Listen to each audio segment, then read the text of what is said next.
आपको बाहर की घटनाएं नहीं डराती हैं। बाहर की घटनाएं तो कह लीजिए कि सिर्फ बहाना है, एक तरह का निमित्त है। डर तो पहले से भीतर बैठा हुआ है। डर ये भावना है कि मैं टूट जाऊंगा, मेरा कुछ बहुत बिगड़ जाएगा। इस भाव से आप मुक्ति पा लें।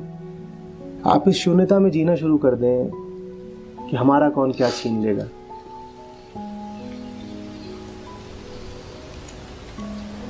हमें कौन क्या दे सकता है। जब आप ये कहते हैं कि कोई मेरा कुछ नहीं बिगाड़ सकता, तो आप पहले ही डरे हुए हैं।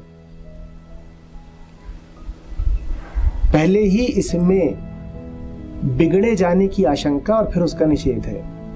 इसीलिए जब मैं कह रहा हूं कि आप शून्य हो जाएं, तो हाँ, ये कहना नहीं है कि मेरा कोई कुछ नहीं बिगाड़ सकता, बस इस भाव से मुक्ति है कि मेरा कोई कुछ बिगाड़ सकता है। इन दोनों बातों में बड़ा अंतर है, इसको समझिएगा। एक कहता है कोई मेरा कुछ बिगाड़ सकता है, दूसरा कहता है कोई मेरा कुछ नहीं बिगाड़ सकता है। इन दोनों में कुछ विशेष अंतर नहीं है। आप एक बच्चे को देख के कहते हैं ये मेरा कुछ नहीं बिगाड़ सकता, आप ही बड़े को देख के कहेंगे ये मेरा कुछ बिगाड़ सकता है। ये बात तो सिर्फ सीमा तय करने की है। सीमा आप कहां तय करते हैं?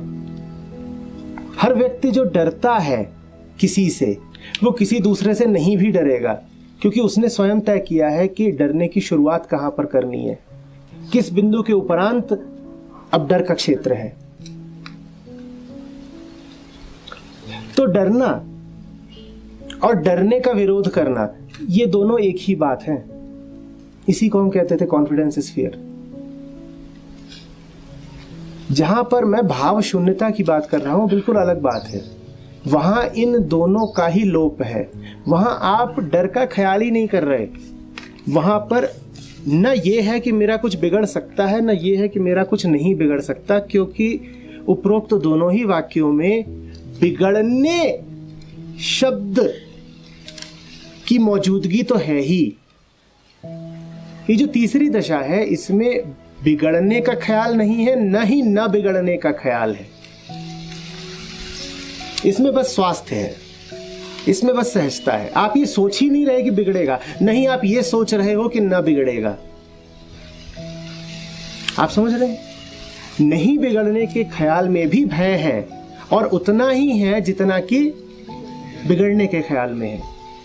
तो उसको कोई आप बहुत निर्भय धुरंधर मत मान लीजिएगा जो बार बार कहता हो कि हमारा कौन क्या उखाड़ लेगा। ये लोग भी बड़े डरे हुए होते हैं, और ऐसे मिलते हैं ना, जो बार बार ये दावा कर रहे होते हैं कि अजी हमारा क्या हो जाएगा। ये भी डरे हुए हैं।